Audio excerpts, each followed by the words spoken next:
نحمده ونصلي على رسوله الكريم اما بعد فاعوذ بالله من الشيطان الرجيم بسم الله الرحمن الرحيم السلام علیکم ورحمۃ اللہ وبرکاتہ۔ میرے معزز ناظرین و سامعین، آج ہم ان اسباب پر گفتگو کریں گے جن اسباب کی وجہ سے گھر میں بے برکتی ہوتی ہے، رزق میں بے برکتی ہوتی ہے، گھر میں نحوست ٹپکتی ہے۔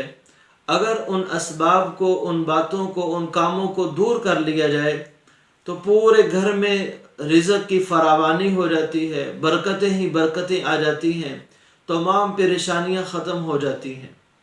وہ باتیں کون سی باتیں ہیں، وہ اسباب کون سے اسباب ہیں، آج کی اس ویڈیو میں ہم اس کا تذکرہ کریں گے۔ سب سے پہلی بات جس کی وجہ سے گھر میں بے برکتی ہوتی ہے، رزق میں بے برکتی ہوتی ہے، وہ ہے ناپاکی کی حالت میں کھانا کھانا۔ گھر میں میاں بیوی ہیں، آپس میں ملے ہیں اور وہ ناپاکی ہی کی حالت میں کھانا کھا رہے ہیں، ناپاکی کی حالت میں وقت گزار رہے ہیں، تو اس سے گھر میں بے برکتی آتی ہے۔ اگر ناپاک ہو چکا ہے، مرد ہے یا عورت، اسے فوراً پاکی حاصل کرنی چاہیے۔ اگرچہ اس میں گنجائش ہے، کھا پی سکتے ہیں، لیکن ناپاک رہنے کی وجہ سے آدمی کے گھر میں، اس کے رزق میں بے برکتی آ جاتی ہے۔ رمضان کے اندر بعض دفعہ تاخیر سے آنکھ کھلتی ہے، ناپاک ہوتا ہے آدمی یا عورت ناپاک ہوتی ہے، عذر کی وجہ سے اور الگ بات ہے، لیکن سستی اور غفلت کی وجہ سے ناپاک رہنا، اس سے بہت زیادہ رزق میں بے برکتی آتی ہے۔ ایسے ہی کھڑے ہو کر پیشاب کرنا۔ چھوٹے چھوٹے بچے ماں باپ کے سامنے کھڑے ہو کر پیشاب کر رہے ہوتے ہیں، بلکہ آج تو نوجوان بھی کھڑے ہو کر پیشاب کرتے ہیں، تو کھڑے ہو کر پیشاب کر لینا یہ رزق میں اور گھر میں بہت بڑی بے برکتی اور نحوست کا سبب اور ذریعہ ہے۔ اس لیے بچے تو کر جائیں گے، بچے تو کرتے رہیں گے، لیکن اس کی سزا اور اس کا وبال والدین کو بھگتنا پڑے گا۔ اس لیے چھوٹے بچوں کو شروع سے عادی بنائیں کہ وہ بیٹھ کر واش روم میں جا کر پیشاب خانہ کریں۔ اگر بچے یا بڑے کھڑے ہو کر پیشاب کے عادی ہیں تو اس سے گھر میں نحوست اور بے برکتی آتی ہے۔ ایسے ہی اپنے والدین کے آگے آگے چلنا، والدین کے آگے بیٹھنا، ان کے مقابل میں بیٹھنا، والدین کو ان کا نام لے کر پکارنا، یہ عمل، یہ بات بھی آدمی کے گھر میں اور رزق میں بے برکتی کا ذریعہ بنتی ہے۔ والدین کو ہمیشہ ادب کے ساتھ ابو، امی یا پھر آج کل مما پاپا جو بھی گھر میں استعمال ہوتا ہے، وہ الفاظ استعمال کیے جائیں، ان کا نام نہ لیا جائے۔ اگر کسی گھر میں ماں باپ کو اس کا نام لے کر پکارا جاتا ہے تو یہ رزق میں بے برکتی کا ذریعہ ہے۔ والدین سے آگے نہ چلا جائے۔ باپ اور بیٹا چل رہے ہیں، ہاں اگر باپ خود بیٹے کو اپنے آگے چلنے کا کہے، بڑی عمر کا ہے، بیٹے کو آگے چلنے کا کہے، ہاتھ پکڑ کر آگے چلنے کا کہے، یہ الگ بات ہے، لیکن ویسے ہی باپ سے آگے چلنا یہ آدمی کے گھر میں بے برکتی اور نحوست کا ذریعہ بنتا ہے۔ ایسے ہی باپ کے مقابل میں بیٹھنا، باپ کسی مجلس میں ہے، کسی بیٹھک میں ہے، کسی پنچایت میں ہے، تو بیٹے کو چاہیے باپ سے پیچھے ادب سے بیٹھے، باپ کے مقابل میں آ کر نہ بیٹھے، الا یہ کہ باپ خود بیٹے کو آگے کر دے، پھر بیٹا جہاں چاہے مرضی بیٹھ دے۔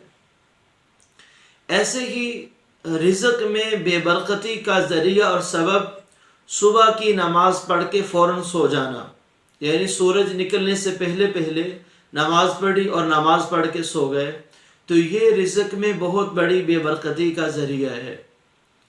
پہلے تو لوگ اٹھتے ہی نہیں ہیں، صبح کی نماز پڑھتے ہی نہیں ہیں، حالانکہ صبح کے وقت میں رزق تقسیم ہوتا ہے، فرشتے رزق لے کر آسمانوں سے نازل ہوتے ہیں، برکتیں لے کر، رحمتیں لے کر نازل ہوتے ہیں، اور جو لوگ صبح کو سوئے رہتے ہیں، فرشتے ان کی برکات، ان کا رزق لے کر آسمانوں کی طرف واپس چلے آتے ہیں۔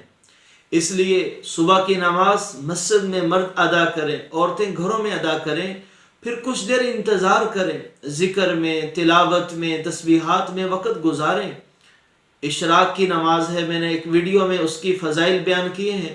اشراق کی نماز پڑھیں، چاشت کی نماز پڑھیں۔ چاشت کی نماز کے بارے میں علماء نے، مشائخ نے یہ بات لکھی ہے کہ چاشت کی نماز اور مفلسی یعنی غربت اور فقیری، چاشت کی نماز یہ دونوں اکٹھے نہیں ہو سکتے، تو اشراق چاشت پڑھ کے پھر سو جائیں۔ تو جو بندہ فجر کی نماز پڑھ کے فوراً سو جاتا ہے بغیر کسی مجبوری کے، عذر کے، اس کے گھر میں بھی بے برکتی اور نحوست آتی ہے۔ ایسے ہی گھر کے اندر جب آدمی آتا ہے اور گھر میں دسترخوان بچھائے بغیر کھانا کھا لیتا ہے، دسترخوان کے بغیر ایک ادھر بیٹھا اور دوسرا ادھر بیٹھا، ہر کوئی اپنے اپنے سالن برتن میں ڈال کر کھا رہے ہیں۔ دسترخوان، جو آدمی جس گھر میں دسترخوان نہیں بچھایا جاتا اس گھر میں بے برکتی اور نحوست آ جاتی ہے۔ دسترخوان بچھا کر اس پر کھانا لگا کر کھانا، یہ رزق میں برکت کا ذریعہ ہے۔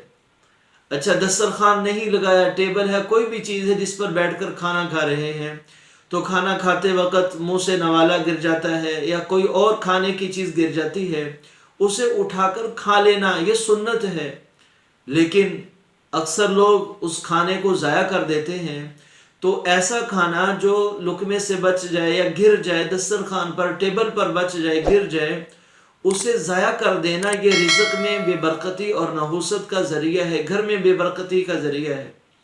ایسے ہی کھانا کھانے سے پہلے ہاتھ نہ دھونا، اکثر لوگ دھوتے ہیں لیکن جو نہیں دھوتے انہیں چاہیے کہ ہاتھ دھو لینا چاہیے۔ ہاتھ دھوئے بغیر اگر کھانا شروع کرتے ہیں تو یہ بھی رزق میں اور گھر میں بے برکتی کا ذریعہ ہے۔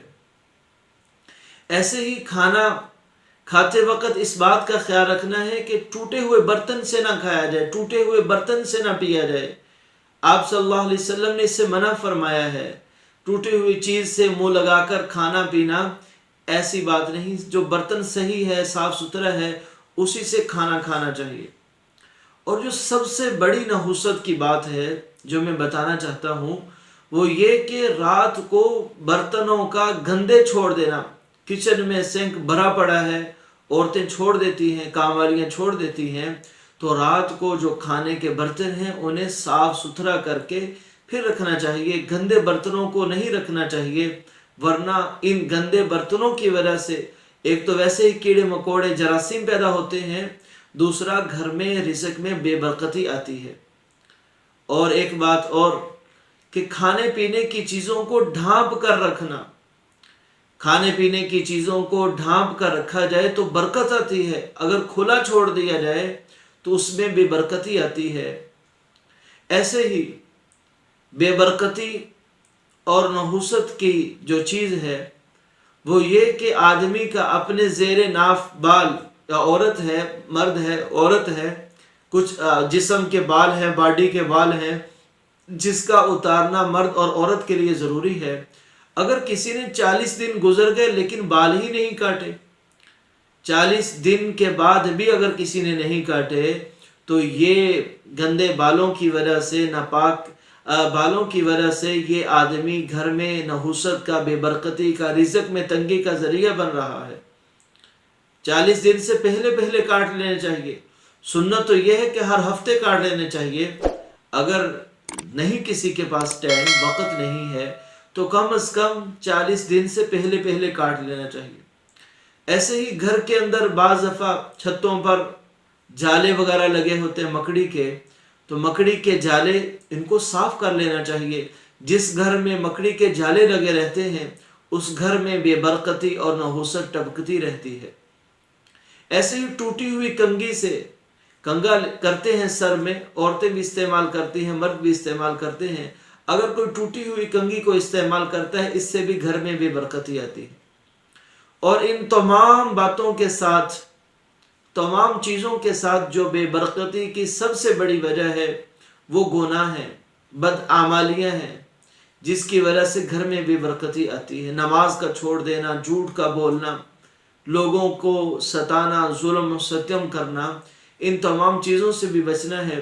اور پہلی جو باتیں ہیں وہ عام طور پر گھروں میں ہوتی ہیں، گھروں میں لوگ ان کاموں سے پتہ بھی ہوتا ہے لیکن غفلت برتتے ہیں۔ اگر کوئی چاہتا ہے کہ میرے گھر میں بے برکتی ختم ہو جائے، میری تنگی ختم ہو جائے، مفلسی ختم ہو جائے، گھر میں برکتیں ہی برکتیں ہوں، اسے چاہیے کہ ان تمام امور سے بچے، جیسے کرنے کا کہا گیا ہے ویسے ان کاموں کو کرے، تو انشاءاللہ گھر سے ساری نحوست ختم ہو جائے گی۔ اگر یہ ویڈیو پسند آئی ہے، یہ باتیں آپ کو پسند آئی ہیں، تو انہیں ضرور اپنے دوسرے مسلمان بھائی بہنوں تک شیئر کیجئے اور سبسکرائب کا بٹن بھی دبا دیجئے، تاکہ آپ کے پاس نئی نئی اسلامی ویڈیو بھی پہنچتی رہے۔ بہت بہت شکریہ، جزاکم اللہ خیر، مع السلامہ۔